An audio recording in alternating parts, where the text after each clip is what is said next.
আজকেই পরিবারের সবাইকে ডেকে ওয়াজ করেন, নসিহত করেন যে দেখো সামনের দিনগুলো ভয়ঙ্কর, আমাদের জীবনকে গোছাতে হবে, যা করেছি তওবা করে আল্লাহর কাছে ফিরে আসেন।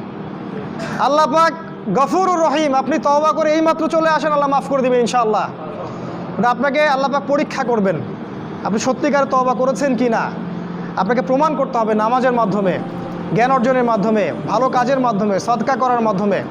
সৎ কাজের আদেশ করবেন, অসৎ কাজে নিষেধ করবেন। আপনি ইসলাম পরিপূর্ণরূপে পালন করার চেষ্টা করেন। কোনো সরকার, কোনো সমাজ নেতা, কোনো রাষ্ট্রনেতা, কোনো পারিবারিক নেতা কেউ আপনার সাথে আপনার কবরে যাবে না। সোজা কথা, আপনাকে আল্লাহর সামনে একাই দাঁড়াতে হবে। কারো পরোয়া করে লাভ নাই, কোনো অজুহাত দিয়েও লাভ নাই। দেশটা ভালো না, বিশ্বটা ভালো না, সমাজটা ভালো না, সময় ভালো না, এগুলো বলে কোনো লাভ নাই। আমাকে আমার রবের সামনে দাঁড়াতে হবে। আমার ভালো আমাকে বুঝতে হবে। আমার ভালো, বাজারে গেলে একটা মাছ ভালো না খারাপ আপনি তো বোঝেন, তরকারি ভালো না খারাপ বোঝেন। দিনের ব্যাপারে বুঝতে চান না কেন? দিনের ব্যাপারে খালি হুজুরদের শরণাপন্ন কেন হচ্ছে? পড়াশোনা করেন, আমল করেন, আমল বাড়িয়ে দেন। দিন সময় নষ্ট করবেন না। যুবকদেরকে স্পেশালি বলবো, সময় নষ্ট করবেন না। শয়তান তিনটা ধোঁকা দিবে যে পরে শিখে নিব, পরে করবো নি। শয়তান আসে বুঝাবে যে এখন কি আর বয়স হয়েছে, আগে পরে দেখা যাবে। শয়তান বুঝাবে আমি এগুলো জানি তো, আর জানার দরকার নাই। এগুলো শয়তান বোঝাবে আপনাকে। এই শয়তানের ধোঁকায় পড়বেন না। সময়কে মূল্যায়ন করেন, আমল করা শুরু করেন, আল্লাহর ওয়াস্তে তওবা করে আল্লাহর দিকে ফিরে আসেন। আল্লাহ পাক তৌফিক দান করুন, আল্লাহুম্মা আমিন। 3 নাম্বার, সৎ কাজের আদেশ করেন, অসৎ কাজে নিষেধ করেন। পরিবার থেকে শুরু করেন। আপনি ব্যক্তিটা গড়ে তোলেন, পরিবারটাকে ইসলামিক পরিবারে গড়ে তোলেন। আপনার ছেলে, আপনার মেয়ে, আপনার স্ত্রী, আপনার সন্তান, আপনার বোন, আপনার মা, সবার ব্যাপারে মনিটরিং করেন, চোখে চোখে রাখেন। আপনি জানেন না আপনার ছেলেটা অনেক আগেই জেনাকারী হয়ে গেছে, আপনি টের পান নাই। ছেলের হাতে স্মার্টফোন তুলে দিয়েছেন, ছেলে গোপনে গোপনে 10টা প্রেম করে, আপনি জানেন না। ও দুধ খায় না এখন, আপনি মনে করছেন যে ও দুধ খায়। ও অনেক ম্যাচিউরড হয়ে গেছে।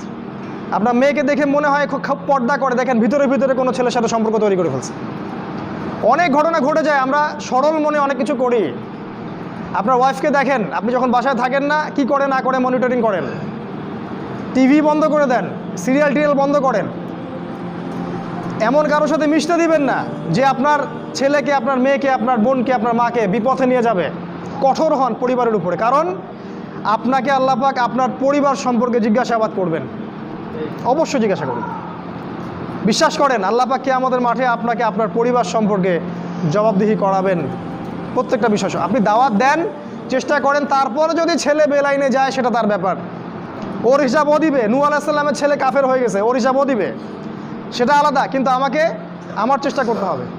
পরিবার গড়ে তোলেন, সৎ কাজের আদেশ করেন, অসৎ কাজে নিষেধ করেন। 4, এই যে কোরআন এবং সুন্নাহর দাওয়াতটা পৌঁছে দেন মানুষের কাছে। দাওয়াতেই কাজ করেন ভাই, সময় নষ্ট করেন না। আপনি যে দল করেন বা যে সংগঠন করেন বা যে মাযহাব, যে তরিকায় থাকেন, আমার তাতে কোনো আপত্তি নাই, কিন্তু কোরআন সুন্নাহর দাওয়াতটা মানুষের কাছে প্রচার করেন। মূল বিষয়ে কোনো পার্থক্য নাই।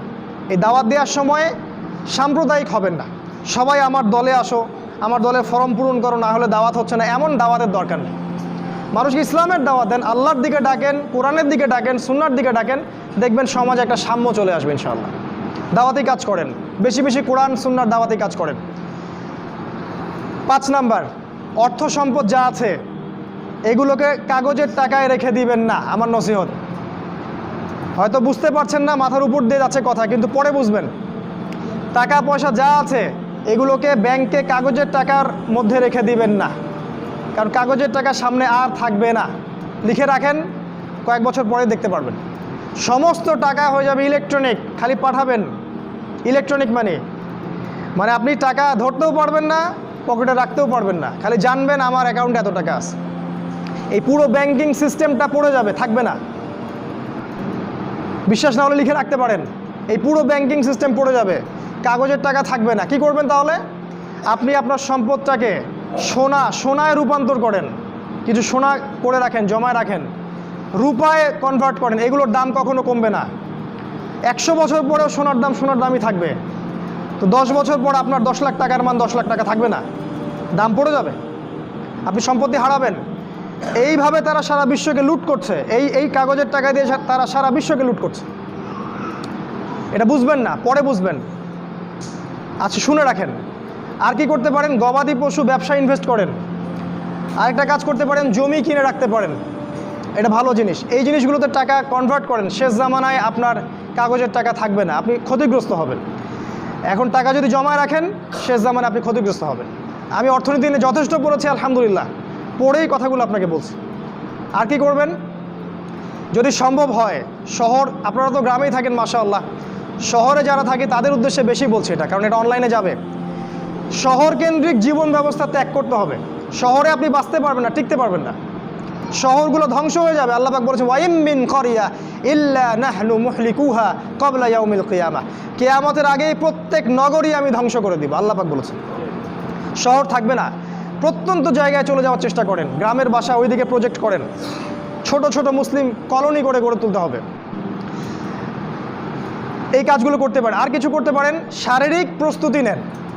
ফিজিক্যালি, যুবকদেরকে বলবো, ফিজিক্যালি প্রস্তুতি নেন, ব্যায়াম করেন, ভালো খাবার খান,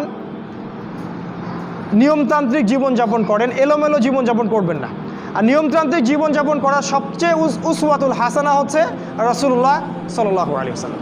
উনার সুন্নাহ মাফিক জীবনযাপন করেন, আপনি ভালো থাকবেন। কারণ সামনের দিনগুলোতে আরও ফিতনা বাড়বে এবং আমাদের এই যুব সমাজের এবং তার পরবর্তী প্রজন্মের শারীরিক অবস্থাকে নষ্ট করে দেওয়ার জন্যে অগণিত খাবার বাজারে ছেড়ে দেওয়া হয়েছে, যেগুলোর মধ্য দিয়ে অসুস্থ হয়ে যাবে। তাই রাসূলের পদ্ধতি অনুযায়ী জীবনযাপন করেন, ভালো খান, ফ্রেশ জিনিস খান, ব্যায়াম করেন, শারীরিক প্রিপারেশন নেন, আপনি ভালো থাকবেন ইনশাআল্লাহ। এই কাজগুলো আপনাকে ইনশাআল্লাহ শেষ জামানায় বাঁচতে সাহায্য করবে। আর সর্বশেষ যেটা নাসিহা, সেটা হলো যে ইসলামের জন্যে, ইসলামকে ভালোবেসে আপনার জান থাকলে জান দিয়ে, মাল থাকলে মাল দিয়ে, সময় থাকলে সময় দিয়ে, শ্রম দিতে পারেন শ্রম দিয়ে, বা মেধা আছে মেধা দিয়ে দিনের জন্য কিছু করেন, দিনের কোনো খেদমত করে যান। এই কাজগুলো পরকালে আপনার জন্য সদকায়ে জারিয়ার মাধ্যম হবে ইনশাআল্লাহ। কারণ মানুষ যখন মারা যাবে তার আমলনামা বন্ধ হয়ে যাবে, সদকায়ে জারিয়া খোলা থাকবে, নেক সন্তান খোলা থাকবে, এবং যে জ্ঞান আপনি মানুষকে শিক্ষা দিচ্ছেন, উপকারী জ্ঞান, সেটা আপনি কবরে শুয়ে শুয়ে পাবেন ইনশাআল্লাহ। তাই ইসলামের জন্য আপনার জান, আপনার মাল, আপনার সময়, শ্রমগুলোকে ব্যয় করুন। আল্লাহ পাক আমাদের সবাইকে দিনের জন্য কাজ করার তৌফিক দান করুন, আল্লাহুম্মা আমিন। এবং শেষ জামানাকে বোঝার এবং পড়াশোনা করার তৌফিক দান করুন। সামনের দিনগুলোর জন্য প্রস্তুতি নেওয়ার তৌফিক দান করুন, এবং যেভাবে পদক্ষেপ নিলে আমরা সারভাইভ করতে পারবো, ভালো থাকবো, বা ফিতনামুক্ত পরিবেশে বেঁচে থাকতে পারবো, ঈমান আমল হেফাজত করতে পারবো, সেগুলো আল্লাহ পাক করার আমাদেরকে তৌফিক দান করুন, আল্লাহুম্মা আমিন।